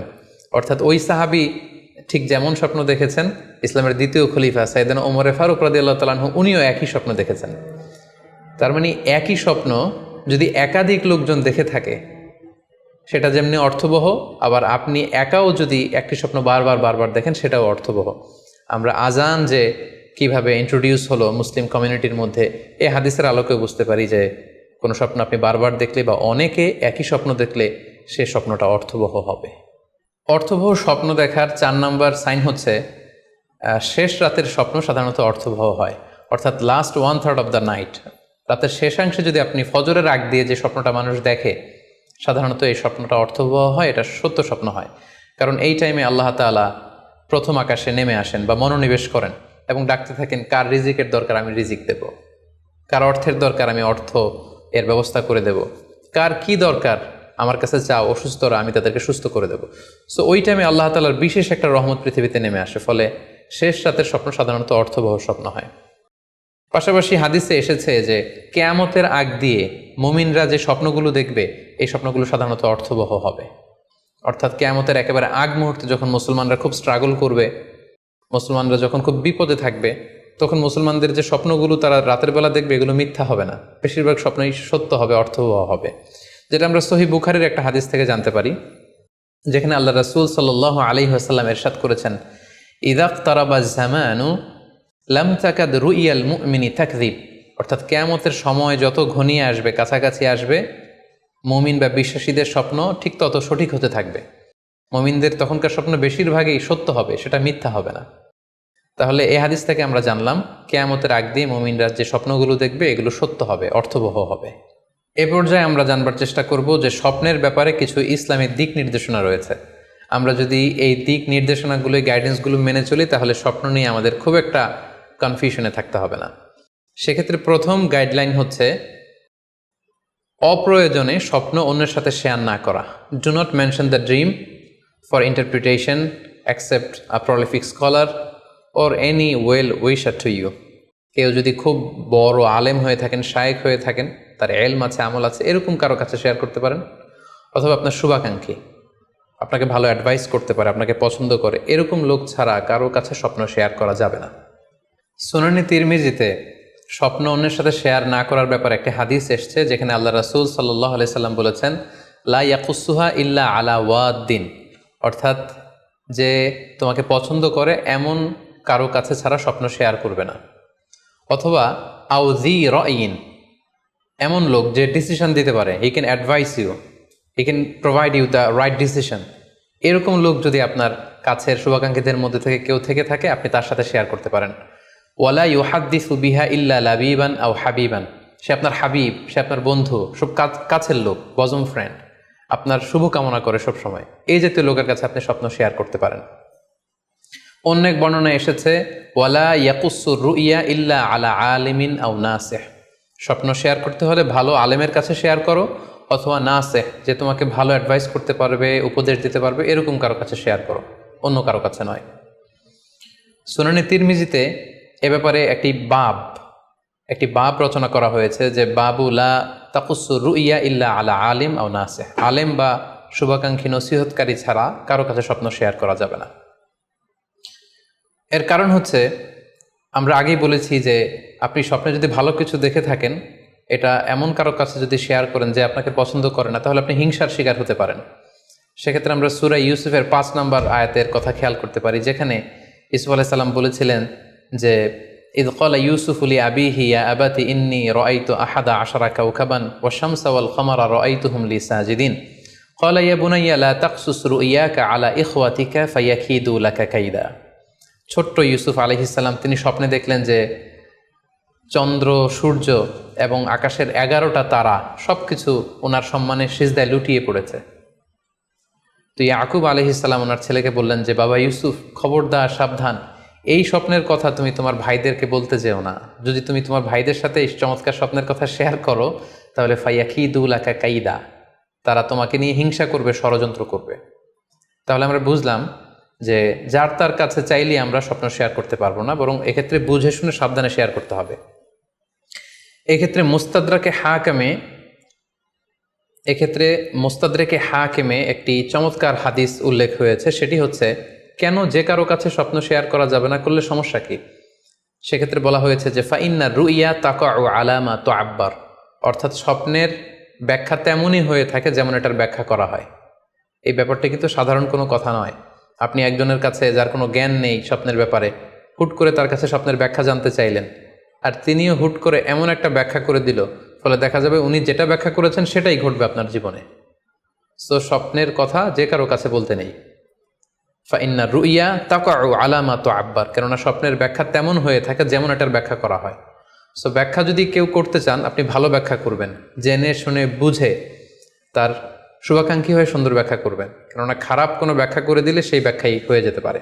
স্বপ্নের কথা কেন যে কোনো মানুষের কাছে শেয়ার করতে নেই, তার কারণ হিসেবে আমরা সুনানে দারমির একটি হাদিসকে এখানে উল্লেখ করতে পারি, যে হাদিসটিকে ইবনে হাজার আল আসকালানি উনি ওনার ফাথুল বারিতে হাসান বলে উল্লেখ করেছেন। আল্লাহ রাসূল সাল্লাল্লাহু আলাইহি ওয়াসাল্লামের কাছে মদিনাতে প্রায় একজন নারী এসে স্বপ্নের ব্যাখ্যা জানতে চাইতেন। সে নারী বলতেন যে, ইয়া রাসূলুল্লাহ, আমি প্রায় স্বপ্নে দেখি যে আমার ঘরের একটি পিলার ভেঙে গিয়েছে এবং আমি অন্ধ সন্তান প্রসব করেছি। এই নারীর স্বামী ছিল ব্যবসায়ী এবং সারা বছর ব্যবসার কারণে বিভিন্ন জায়গায় তিনি ঘুরে বেড়াতেন, এবং যখন ফিরে আসতেন, যাওয়ার সময় তিনি স্ত্রীকে প্রেগনেন্ট অবস্থায় রেখে যেতেন, অর্থাৎ গর্ভবতী, আর এই বাচ্চাকে পেটে নিয়ে এই নারী সবসময় এই স্বপ্ন দেখতে থাকতেন। তো রাসূল সাল্লাল্লাহু আলাইহি ওয়াসাল্লাম স্বপ্নের ব্যাখ্যা বললেন, তুমি চিন্তা করো না, তোমার স্বামী সহি সালামতে ফিরে আসবে এবং তুমি সুন্দর সন্তান প্রসব করবে, ভালো সন্তান। এভাবেই চলছিল, যতবার তার স্বামী ফিরে আসে, সুস্থভাবে ফিরে আসে এবং সে সুন্দর সন্তান জন্ম দিচ্ছিল। হঠাৎ একবার সে নারী আল্লাহ রাসূল সাল্লাল্লাহু আলাইহি ওয়াসাল্লামের বাসায় এসে দেখলেন যে আল্লাহ রাসূল সাল্লাল্লাহু আলাইহি ওয়াসাল্লাম ঘরে নেই। আম্মাজান আয়েশাকে তিনি বললেন যে, আমি সবসময় এরকম স্বপ্ন দেখি। তখন আম্মাজান আয়েশা বললেন, তাহলে এই স্বপ্নের ব্যাখ্যা জানার জন্যই তুমি রাসূল সাল্লাল্লাহু আলাইহি ওয়াসাল্লামের কাছে আসো, তুমি কি স্বপ্ন দেখো? তখন সে নারী আম্মাজান আয়েশার কাছে খুলে বললেন যে, আমি স্বপ্নে দেখি যে আমার ঘরের একটি পিলার ভেঙে গিয়েছে আর আমি একটি অন্ধ সন্তান প্রসব করেছি। একথা শুনে আম্মাজান আয়েশা রাদিয়াল্লাহু তাআলা আনহা অবাক হয়ে গেলেন। তিনি বললেন, তাই নাকি? তোমার স্বপ্ন যদি সত্য হয় তাহলে ঠিকই তোমার স্বামী মারা যাবে এবং তুমি একজন ফাজের পাপাচারী সন্তান প্রসব করবে। ঠিকই দেখা গিয়েছিল তার পরের বছর তার স্বামী যখন আসলো, জীবিত আসতে পারেনি, তার স্বামী ইন্তেকাল করেছিল এবং এই নারী যে সন্তান প্রসব করেছিল সেটি ছিল একটি পাপাচারী সন্তান। তো এই ঘটনা আল্লাহ রাসূল সাল্লাল্লাহু আলাইহি ওয়াসাল্লাম শুনে আম্মাজান আয়েশাকে বললেন, আয়েশা তুমি এটা ঠিক করোনি, তুমি যদি কখনো কারো স্বপ্নের ব্যাখ্যা করো তুমি ভালো ব্যাখ্যাটা করবে, কখনো মন্দ দিক থেকে ব্যাখ্যা করবে না, হয় চুপ থাকবে, ব্যাখ্যাই করতে যাবে না, আর যদি স্বপ্নের ইন্টারপ্রিটেশন তুমি করতে চাও তাহলে ভালো ব্যাখ্যাটা করবে। সম্মানিত শুধু এজন্য যে কারো কাছে আমরা চাইলেই স্বপ্নের কথা জানাতে পারি না, বরং সে যদি আপনার শুভাকাঙ্ক্ষী হয়, সে যদি স্বপ্ন ব্যাখ্যায় পারদর্শী হয়, সে যদি ভালো আলেম হয়, তাহলে তার কাছে আপনি স্বপ্নের ব্যাখ্যা জানতে চাইতে পারেন। এক্ষেত্রে আমরা ইমাম মুহাম্মদ ইবনে সিরিনের আরও একটি চমৎকার ঘটনার কথা উল্লেখ করতে পারি। মুহাম্মদ ইবনে সিরিন উনি ছাত্রদেরকে নিয়ে একবার তালিম দিচ্ছিলেন। এ সময় হঠাৎ এক নারী এসে বললেন যে আমি স্বপ্নের ব্যাখ্যা জানতে চাই, মুহাম্মদ ইবনে সিরিন কোথায়? ছাত্ররা বলল উনি একটু বাইরে গিয়েছেন। আপনি স্বপ্নে কি দেখেছেন? মহিলাটি বলল যে আমি স্বপ্নে দেখেছি আমার ছেলে সাগর থেকে শুধু পানি পান করছে। হঠাৎ সেই মসজিদ থেকে এক ছাত্র বলল, তাই নাকি? আপনি যদি এই স্বপ্ন দেখে থাকেন তাহলে আপনার বাচ্চাটা মারা যাবে। ইমাম মুহাম্মদ ইবনে সিরিন পরবর্তীতে যখন আসলেন, এসে ছাত্রদের কাছে যখন জানতে পারলেন, তখন তিনি বললেন যে তুমি কেন এই স্বপ্নের ব্যাখ্যা করেছো? কারণ সাগরের লোনা পানি এটা যে সবসময় অযোগ্য, পানের অযোগ্য, ব্যাপারটা এমনটা নয়। সাগরের ভেতরে তো মণিমুক্তাও আছে। বরং আমি হলে ব্যাখ্যা করতাম যে তোমার ছেলে সাগর থেকে পানি খাচ্ছে, তোমার ছেলে অনেক বড় আলেম হবে। কিছুদিন পরে আরেক লোক এসে মুহাম্মদ ইবনে সিরিনের কাছে জানতে চাইলেন যে আমি স্বপ্নে দেখছি যে আমার ছেলে সাগর থেকে শুধু পানি নিয়ে খাচ্ছে। তিনি বললেন আশা করা যায় তোমার ছেলে অনেক বড় আলেম হবে। ঠিকই দেখা গেল কিছুদিন পরে যেই মহিলাটি স্বপ্নের ব্যাখ্যা জানতে এসেছিলেন তার ছেলেটি মারা গিয়েছে, আর ওই যেই লোক মুহাম্মদ ইবনে সিরিনের কাছে স্বপ্নের সুন্দর ব্যাখ্যা নিয়ে গেলেন তার ছেলে ওই সময়ের অনেক বড় আলেম হয়েছিল। এজন্য সম্মানিত শুধু যে কারো কাছে স্বপ্নের ব্যাখ্যা জানতে চাইতে নেই, আর স্বপ্নের ব্যাখ্যা যদি করতে হয় ভালো ব্যাখ্যা করতে হবে, তা না হলে চুপ থাকতে হবে। স্বপ্নের ক্ষেত্রে ইসলামের যে দিক নির্দেশনা, সেক্ষেত্রে আরও একটি দিক নির্দেশনা হচ্ছে স্বপ্ন কখনো শরীয়তের দলিল হতে পারে না। কেবলমাত্র নবীদের স্বপ্নই হচ্ছে ওহী, কিন্তু আমরা যারা সাধারণ মুসলমান আমাদের স্বপ্ন কখনো শরীয়তের দলিল হতে পারে না। এটা আপনার জন্য কোনো একটা বিশেষ ধরনের অনুধাবন হতে পারে, আপনার বিশেষ ফিলিংস হতে পারে, আপনার একার জন্য কোনো ধরনের গাইডেন্স হতে পারে আল্লাহর পক্ষ থেকে, কিন্তু এটাকে শরীয়তের দলিল বলে চালিয়ে দেওয়া যাবে না। আমরা প্রায় শুনি অমুক পীর সাহেব একটা স্বপ্ন দেখেছেন এবং তার মুরিদেরা এই স্বপ্নের আলোকে বিভিন্ন কাজ করতে শুরু করেছেন, এটাকে শরীয়তের অংশ মনে করে। খুব রিসেন্টলি করোনা ভাইরাস আউটব্রেকের টাইমে মামুন মারুফ নামে এক ছেলের স্বপ্নের কথা আমরা শুনেছিলাম যে ইটালিতে সে স্বপ্ন দেখেছে করোনা ভাইরাসের সাথে কথা বলেছে। আসলে এই জাতীয় স্বপ্ন কখনো শরীয়তের কোনো সোর্স বা এভিডেন্স হতে পারে না। খুব রিসেন্টলি বুয়েট থেকে পাশ করা মুশতাক মোহাম্মদ আরমান নামে একজন লোকের কথা আমরা শুনেছি যে তিনি দাবি করেছেন তিনি ইমাম মাহাদি, এবং তিনি দাবি করেছেন যে স্বপ্নে তাকে আল্লাহ তাআলা ইমাম মাহাদি বলে পরিচয় করিয়ে দিয়েছে, ফলে লোকজন এসে তার হাতে বায়াত হচ্ছে। অথবা অনেকে দাবি করে থাকেন যে স্বপ্নে তিনি ফকিরি পেয়েছেন, স্বপ্নে এটা হয়েছে সেটা হয়েছে। এরকম কোনো ধরনের স্বপ্নই কিন্তু শরীয়তের অংশ, শরীয়তের দলিল বা এভিডেন্স হতে পারে না। এ পর্যায়ে আমরা জানবার চেষ্টা করব যে স্বপ্নে রাসূলুল্লাহ সাল্লাল্লাহু আলাইহি ওয়াসাল্লামকে দেখা প্রসঙ্গে অনেকে স্বপ্নে আল্লাহ রাসূল সাল্লাল্লাহু আলাইহি ওয়াসাল্লামকে দেখেন, এবং আসলে রাসূল সাল্লাল্লাহু আলাইহি ওয়াসাল্লামকে স্বপ্নে দেখেন কিনা এ ব্যাপারে তাদের মধ্যে অনেক প্রশ্ন থেকে থাকে। এক্ষেত্রে আমরা সহিহ বুখারীর একটি চমৎকার হাদিস উল্লেখ করতে পারি, যেখানে আল্লাহ রাসূল সাল্লাল্লাহু আলাইহি ওয়াসাল্লাম ইরশাদ করেছেন, মান রাআনি ফিল মানামি ফাকাদ রাআনি, যে আমাকে স্বপ্নে দেখলো, আল্লাহ রাসূল সাল্লাল্লাহু আলাইহি ওয়াসাল্লাম নিজে বলছেন যে আমাকে স্বপ্নে দেখলো সে আসলেই আমাকেই দেখলো। কারণ ফা ইন্না শাইতানা লা ইয়াতামাসসালু ফি সূরাতি, শয়তান কখনো আমার আকৃতি, আমার শেপ ধারণ করতে পারে না। অর্থাৎ আপনি যদি রাসূল সাল্লাল্লাহু আলাইহি ওয়াসাল্লামকে স্বপ্নে দেখেন তাহলে আপনি রাসূল সাল্লাল্লাহু আলাইহি ওয়াসাল্লামকেই দেখেছেন, আপনি শয়তানকে দেখেননি। কারণ শয়তান কখনো রাসূল সাল্লাল্লাহু আলাইহি ওয়াসাল্লামের আকৃতি ধারণ করতে পারে না। তাহলে এই হাদিসের আলোকে আমরা বুঝলাম শয়তান কখনো আল্লাহ রাসূল সাল্লাল্লাহু আলাইহি ওয়াসাল্লামের আকৃতি বা শেপ ধারণ করতে পারে না। তখন প্রশ্ন হচ্ছে আসলে আপনি রাসূল সাল্লাল্লাহু আলাইহি ওয়াসাল্লামকে দেখেছেন নাকি অন্য কাউকে দেখেছেন? শয়তান হয়তো রাসূল সাল্লাল্লাহু আলাইহি ওয়াসাল্লামের আকৃতি ধারণ করলো না, একজন সুশ্রী বয়োবৃদ্ধ সুন্দর আকৃতির মানুষের চেহারা ধারণ করে শয়তান এসে বলল যে আমি আল্লাহ রাসূল। তখন আপনি কিভাবে বুঝবেন যে আপনি রাসূল সাল্লাল্লাহু আলাইহি ওয়াসাল্লামকে দেখেছেন নাকি শয়তানের ধারণ করা অন্য কোনো মানুষের আকৃতিতে কাউকে আপনি দেখেছেন? সেক্ষেত্রে বোঝার মাধ্যম হচ্ছে আল্লাহ রাসূল সাল্লাল্লাহু আলাইহি ওয়াসাল্লামের দাড়ি কেমন ছিল, চেহারা কেমন ছিল, চুল কেমন ছিল, দৈহিক গড়ন কেমন ছিল, আকৃতি কেমন ছিল, এগুলো কিন্তু আমরা হাদিস থেকে পাই, কিংবা শামায়েলে তিরমিজিতে রাসূল সাল্লাল্লাহু আলাইহি ওয়াসাল্লামের বডি স্ট্রাকচার, ওনার চেহারা, ওনার অবয়বের ব্যাপারে বর্ণনা পাই। আপনি স্বপ্নে যাকে দেখেছেন তার চেহারা, আকৃতি এবং বর্ণনা যদি রাসূল সাল্লাল্লাহু আলাইহি ওয়াসাল্লামের দৈহিক বর্ণনার সাথে মিলে যায়, তাহলে বোঝা যাবে যে আপনি আসলেই আল্লাহ রাসূল সাল্লাল্লাহু আলাইহি সাল্লামকে দেখেছেন। কিন্তু আপনি স্বপ্নে দেখা মানুষটি, তার চেহারার সাথে যদি রাসূল সাল্লাল্লাহু আলাইহি ওয়াসাল্লামের চেহারার যে বর্ণনা সেটির সাথে যদি কোনো মিল না থাকে, যদি তার চেহারা রাসূল সাল্লাল্লাহু আলাইহি ওয়াসাল্লামের চেহারার মতো না হয়, শামায়েলে তিরমিজিতে যে বর্ণনা আছে সেরকম যদি না হয়, তাহলে বোঝা যাবে আপনি রাসূল সাল্লাল্লাহু আলাইহি ওয়াসাল্লামকে দেখেননি, বরং অন্য কাউকে দেখেছেন। এক্ষেত্রে আমরা মুহাম্মদ ইবনে সিরিনের ঘটনা উল্লেখ করতে পারি। ওনার কাছে কেউ এসে যদি বলতো যে আমি স্বপ্নে আল্লাহ রাসূল সাল্লাল্লাহু আলাইহি ওয়াসাল্লামকে দেখেছি, তখন মুহাম্মদ ইবনে সিরিন জিজ্ঞেস করতেন, তুমি কি দেখেছো বলো তো, তুমি যাকে দেখেছো তার দাড়ি কেমন, তার চেহারা কেমন, তার চোখ নাক কেমন, তার গড়ন কেমন। তখন ওই ব্যক্তি যখন বর্ণনা দিত, আর সেই বর্ণনা যখন আল্লাহ রাসূল সাল্লাল্লাহু আলাইহি ওয়াসাল্লামের আকৃতির সাথে মিলে যেত, তখন মুহাম্মদ ইবনে সিরিন বলতেন, তুমি ঠিকই স্বপ্নে আল্লাহ রাসূল সাল্লাল্লাহু আলাইহি ওয়াসাল্লামকে দেখেছো। কিন্তু ওই ব্যক্তির বর্ণনা যদি এমন হতো যে না, এর সাথে রাসূল সাল্লাল্লাহু আলাইহি ওয়াসাল্লামের হাদিসে বা শামায়েলে তিরমিজিতে রাসূল সাল্লাল্লাহু আলাইহি ওয়াসাল্লামের দেহের যে বর্ণনা, এটার সাথে কোনো মিল নেই, তখন মুহাম্মদ ইবনে সিরিন বলতেন, না, তুমি স্বপ্নে আল্লাহ রাসূল সাল্লাল্লাহু আলাইহি ওয়াসাল্লামকে দেখোনি, বরং তুমি অন্য কাউকে দেখেছো। এ পর্যায়ে আমরা জানবার চেষ্টা করব যে যুগে যুগে কারা স্বপ্ন ব্যাখ্যায় খুব পারদর্শী ছিলেন। নবীদের মধ্যে সাইয়েদনা ইউসুফ আলাইহিস সালাম, তিনি সবচেয়ে ভালো স্বপ্নের ব্যাখ্যা করতে পারতেন। সাহাবাদের মধ্যে সাইয়েদনা আবু বকর রাদিয়াল্লাহু তাআলা আনহু চমৎকার স্বপ্নের ব্যাখ্যা করতে পারতেন, এবং তাবিঈদের মধ্যে মুহাম্মদ ইবনে সিরিন চমৎকার স্বপ্নের ব্যাখ্যা করতে পারতেন। আর বলার অপেক্ষা রাখে না যে অবশ্যই আল্লাহ রাসূল সাল্লাল্লাহু আলাইহি ওয়াসাল্লাম তিনিও চমৎকার স্বপ্নের ব্যাখ্যা করতে পারতেন। সহিহ মুসলিমে, সুনানে আবু দাউদে একটি হাদিস এসছে যে আল্লাহ রাসূল সাল্লাল্লাহু আলাইহি ওয়াসাল্লাম ফজরের সালাতের পরে তাসবিহ শেষে সাহাবাদের কাছে জানতে চাইতেন যে গতকাল রাতে কে কি স্বপ্ন দেখেছো আমার কাছে বলো, আমি সেই স্বপ্নের ইন্টারপ্রিটেশন তোমাদেরকে জানাবো।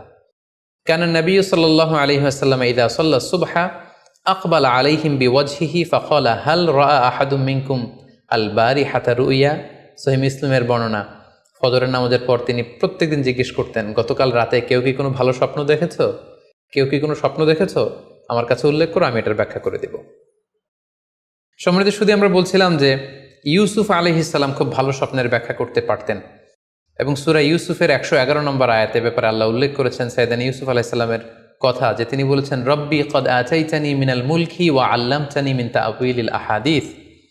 মানে হে আমার রব, আপনি আমাকে রুলিং পাওয়ার দিয়েছেন, এবং আপনি আমাকে you taught me how to interpret the dreams, কিভাবে স্বপ্নের ব্যাখ্যা করতে হয় এটা আপনি আমাকে শিক্ষাদান করেছেন।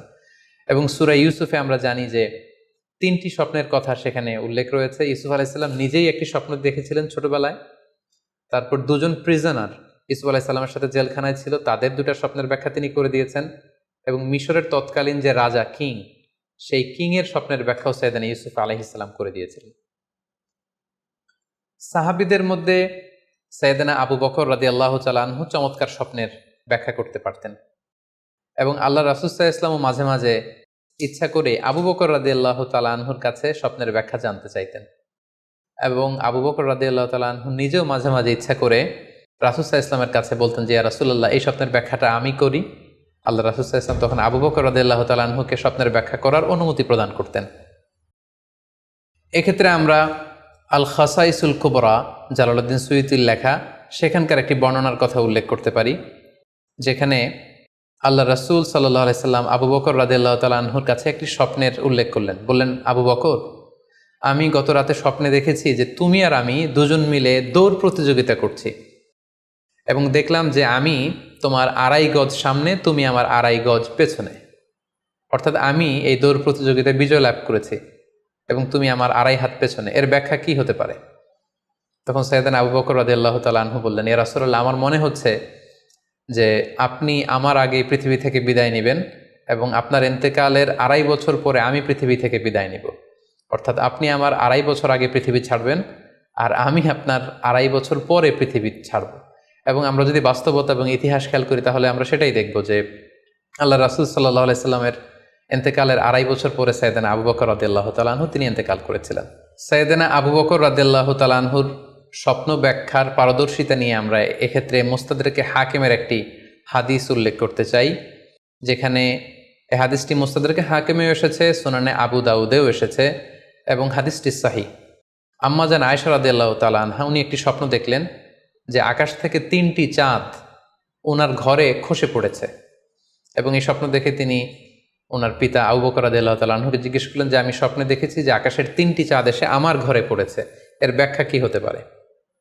তখন আবু বকর রাদিয়াল্লাহু তাআলা আনহু ওনার কন্যা আম্মা জান আয়েশা রাদিয়াল্লাহু তাআলা আনহাকে বললেন যে এই স্বপ্নের ব্যাখ্যা হচ্ছে এই পৃথিবীর 3 জন মানুষের কবর তোমার ঘরে অবস্থিত হবে।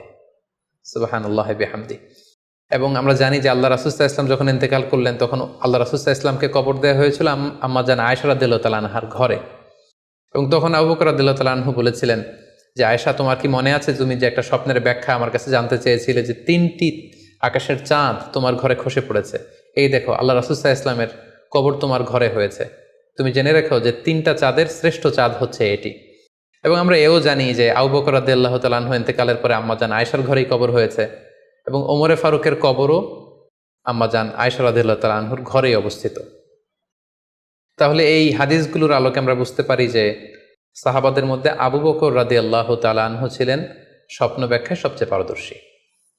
তাবিঈদের মধ্যে স্বপ্ন ব্যাখ্যায় সবচেয়ে পারদর্শী ছিলেন মুহাম্মদ ইবনে সিরিন। আমরা ওনার নাম প্রায় শুনে থাকি। তিনি স্বপ্ন ব্যাখ্যার ক্ষেত্রে খুব এক্সপার্ট ছিলেন।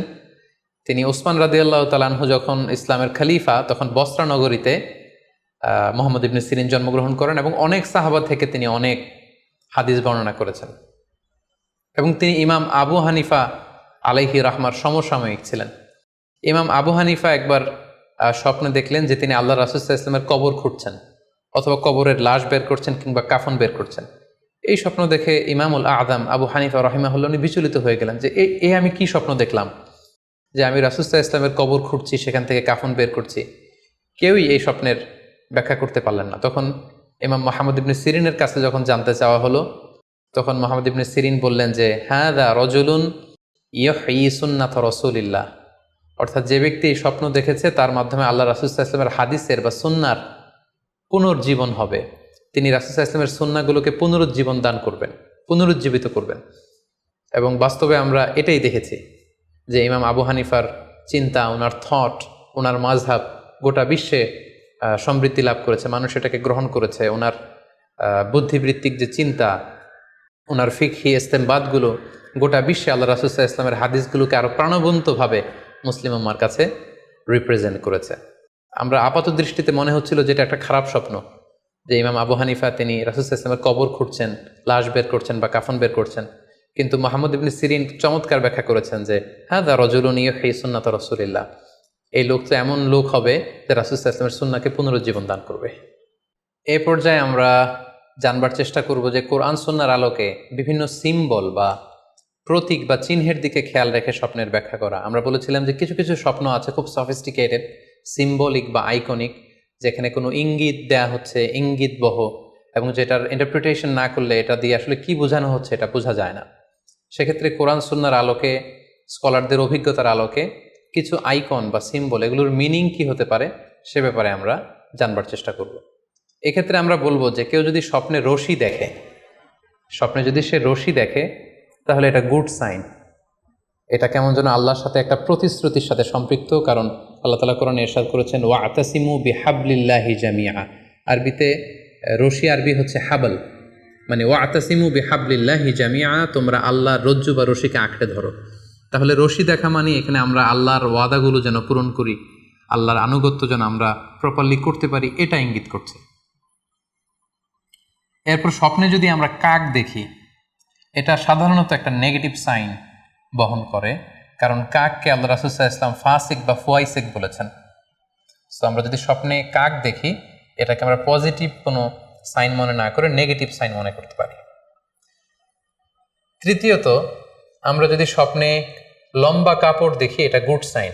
কারো গায়ে যদি লম্বা জামা থাকে তাহলে এটা গুড সাইন, আর খাটো জামা থাকলে সাধারণত এটা নেগেটিভ সাইন। এক্ষেত্রে আমরা সহিহ বুখারীর একটা হাদিসকে উল্লেখ করতে পারি। আল্লাহর হাবিব সাল্লাল্লাহু আলাইহি ওয়াসাল্লাম বলেছেন যে আমার সামনে অনেক মানুষকে পেশ করা হলো, তাদের কারো জামা নাভি পর্যন্ত, কারো জামা হাঁটু পর্যন্ত, কারো জামা পা পর্যন্ত। আর সেক্ষেত্রে ওমরে ফারুককে দেখলাম যে এত লম্বা জামা পরে সে হেঁটে যাচ্ছে, সে তার জামা টেনে টেনে নিয়ে যাচ্ছে। তো সাহাবারা বললেন মা আউয়ালতাহু ইয়া রাসূলুল্লাহ, হে আল্লাহর রাসূল, আপনার এই স্বপ্ন থেকে আপনি কি বোঝাতে চাইলেন? আল্লাহ রাসূল সাল্লাল্লাহু আলাইহি ওয়াসাল্লাম বললেন আউয়ালতুহু আদ-দীন, এটা দ্বারা আমি দিনদারি বোঝাতে চাইলাম। অর্থাৎ যার জামা লম্বা তার মানে তার তাকওয়া বেশি বা তার দিনদারি বেশি। আর স্বপ্নে যদি কারো জামা খুব ছোট খাটো বা জামাহীন অবস্থায় কাউকে দেখা হয়, এটা সাধারণত তার দিনদারি কমে যাচ্ছে বা তার তাকওয়া is decreasing day after day, এটার একটা সাইন বহন করে। পাশাপাশি দুধ, স্বপ্নে যদি কেউ দেখে সে দুধ খাচ্ছে, এটা একটা ভালো সাইন। স্বপ্নে দুধ খেতে যদি দেখা হয় তাহলে তার জ্ঞান বৃদ্ধি পাবে বলে এটা একটা সাইন বা আলামত বহন করে। সেক্ষেত্রেও আমরা বুখারীর একটা হাদিস উল্লেখ করতে পারি, যেখানে আল্লাহ রাসূল সাল্লাল্লাহু আলাইহি ওয়াসাল্লাম একটা স্বপ্নের কথা সাহাবাদেরকে শেয়ার করছিলেন। তিনি বললেন যে আমাকে এক বাটি দুধ দেয়া হলো, আমি সেখান থেকে দুধ খেলাম, তারপর দেখলাম যে আমার আঙ্গুল থেকে দুধ বের হচ্ছে, আর সেখানে যে অবশিষ্ট দুধ রয়ে গেল সেটা আমি ওমরে ফারুকের মুখে দিলাম। ওমরে ফারুক সেই অবশিষ্ট দুধটা খেলো। এই স্বপ্নের কথা শুনে সাহাবারা বললেন, মা আউয়ালতা বিহি ইয়া রাসূলুল্লাহ, হে আল্লাহ রাসূল, এটা দিয়ে আপনি কি ব্যাখ্যা করলেন? ফামা আউয়ালতাহু ইয়া রাসূলুল্লাহ, আল্লাহ রাসূল সাল্লাল্লাহু আলাইহি ওয়াসাল্লাম বললেন, আল ইলম, এটা দিয়ে আমি জ্ঞানের ব্যাখ্যা করেছি। অর্থাৎ দুধ হচ্ছে জ্ঞানের প্রতীক। দুনিয়াতেও তো আমরা দেখি যে দুধ হচ্ছে সুষম একটা খাবার, খাদ্যের পুষ্টিগুণের 6টি গুণাগুণ দুধের মধ্যে পাওয়া যায়। সো কেউ যদি স্বপ্নে দেখেন যে তিনি দুধ পান করছেন, আশা করা যায় এটা তার জন্য ভালো সাইন, তার জ্ঞান বাড়বে বলে আমরা ধারণা করতে পারি। এবার স্বপ্নে যদি কেউ দেখে যে সে আজান দিচ্ছে, এটাও ভালো সাইন। স্বপ্নে আজান দেয়া এটা সাইন হচ্ছে সে হয়তো অচিরে হজ করতে যাবে। হজের সাথে আজানের কি সম্পর্ক? এর কারণ হচ্ছে সূরা হজ্জে আল্লাহ তাআলা সাইয়েদনা ইব্রাহিম আলাইহিস সালামকে যখন বলেছিলেন যে তুমি হজ শুরু করো, তখন তিনি বলেছিলেন, ইব্রাহিম তুমি আজান দাও, ওয়া আযযিন ফিন নাসি বিল হজ ইয়াতুকা রিজালা ওয়া আলা কুল্লি দামির ইয়াতিনা মিন কুল্লি ফাজ্জিন আমিক। অর্থাৎ হে ইব্রাহিম তুমি আজান দাও। ইব্রাহিম আলাইহিস সালাম বললেন, কোথায় আজান দিব? চারদিকে তো মরুভূমি। আল্লাহ তাআলা বললেন, ইব্রাহিম তুমি আজান দাও, এই আজানের আওয়াজ বা শব্দ পৃথিবীর সবার কানে আমি পৌঁছে দেব। তো সাইয়েদনা ইব্রাহিম আলাইহিস সালাম তখন হজের আজান দিলেন বা ঘোষণা দিলেন। আজান শব্দের অর্থ হচ্ছে অ্যানাউন্স, টু অ্যানাউন্স, মানে ঘোষণা দেয়া। সো আপনি যদি স্বপ্নে দেখেন যে আপনি আজান দিচ্ছেন বা কেউ আজান দিচ্ছে, তাহলে সে অচিরে হজ করবে বা হজ রিলেটেড কোনো একটা ব্যাখ্যা হতে পারে। এভাবে আজানকে হজের সাথে সম্পৃক্ত করা হয়েছে এবং এটা ভালো একটি স্বপ্ন। এবার স্বপ্নে যদি কেউ গর্ত দেখে যে সে গর্ত খুঁড়ছে বা তার জন্য কেউ গর্ত করছে, এটা ষড়যন্ত্রের সাথে সম্পৃক্ত। কেননা আরবি প্রবাদে আছে যে মান হাফারা হুফরাতান ওয়াকা ফিহা, কেউ যদি কারোর জন্য গর্ত করে তাহলে সেই গর্তে সে নিজে আগে পড়বে। তাহলে গর্ত করা মানে অনেকটা কারো বিরুদ্ধে শত্রুতা করা বা ষড়যন্ত্র করার একটা চিহ্ন বহন করে। এবার স্বপ্নে যদি কেউ নৌকা দেখে বা শিপ দেখে, জাহাজ দেখে যে সে জাহাজে আরোহণ করছে বা নৌকায় আরোহণ করছে, এটা তার জন্য একটা ভালো সাইন। সে কোনো বিপদ থেকে মুক্তি পাবে বলে ধারণা করা যেতে পারে। কারণ সূরা আনকাবুতের 15 নম্বর আয়াতে আল্লাহ বলছেন, ফাআনজাইনাহু ওয়া আসহাবাস সাফিনাতি ওয়া জাআলনাহা আয়াতাল লিল আলামিন। অর্থাৎ আমি নূহ আলাইহিস সালাম এবং তার সাথের ঈমানদার সবাইকে আমি এই নৌকায় উঠিয়েছি এবং মহাপ্লাবন থেকে তাদেরকে আমি বাঁচিয়েছি। আর এই মহাপ্লাবনকে আমি গোটা বিশ্বের জন্য একটা নিদর্শন করে রেখেছি। সো নৌকায় ওঠা বা জাহাজে ওঠা, কোনো শিপে বা লঞ্চে ওঠা, এটা আপনি বিপদ থেকে মুক্তি পাবেন, and you are in the safe zone, এই ধরনের একটা ইঙ্গিত বহন করে। ইমাম মুহাম্মদ ইবনে সিরিনের কাছে এক লোক এসে বলল যে, ইমাম, রাআইতু কাআন্নী আহরুসু আরদান লা তুমবিত, হে ইমাম, আমি স্বপ্নে দেখেছি যে আমি একটি শস্য ক্ষেত্র চাষ করছি কিন্তু কোনো ফসল হচ্ছে না, এটার মানে কি? তিনি ব্যাখ্যা করে দিলেন, আনতা তা'জিলু আন ইমরাআতিক, অচিরেই হয়তো তোমার স্ত্রীর সাথে তোমার সেপারেশন হয়ে যেতে পারে।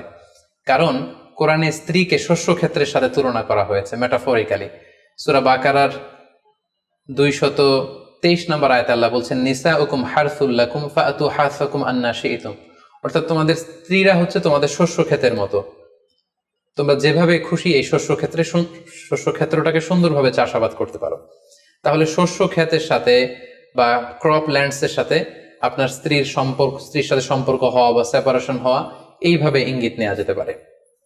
সবশেষে একটি ঘটনা উল্লেখ করার মধ্য দিয়ে আমরা এই সিম্বলিক বা আইকনিক ব্যাপারটা শেষ করতে চাই। সেটি হচ্ছে, ব্যক্তির ভিন্নতার কারণে কিন্তু স্বপ্নের ব্যাখ্যাও ভিন্নতা হতে পারে। ব্যক্তি ভিন্নতার কারণে স্বপ্নের ব্যাখ্যাও ভিন্ন হবে। একই স্বপ্ন দুইজন লোক দেখলো, দুইজনের স্বপ্নের ব্যাখ্যা কিন্তু দুরকম হতে পারে। সেক্ষেত্রে আমরা মুহাম্মদ ইবনে সিরিনের একটা ঘটনা উল্লেখ করতে পারি। মুহাম্মদ ইবনে সিরিনের কাছে এক লোক এসে বলল যে, আমি স্বপ্নে দেখেছি আমি আজান দিচ্ছি, এটার ব্যাখ্যা কি? উনি বললেন, তুমি হজ করতে যাবে। তার কিছুদিন পরে আরেক লোক এসে একই স্বপ্ন দেখলো, তিনি বললেন যে, আমি স্বপ্নে দেখেছি যে আমি আজান দিচ্ছি। তো তিনি বললেন, চুরিতে তোমার হাত কাটা যাবে।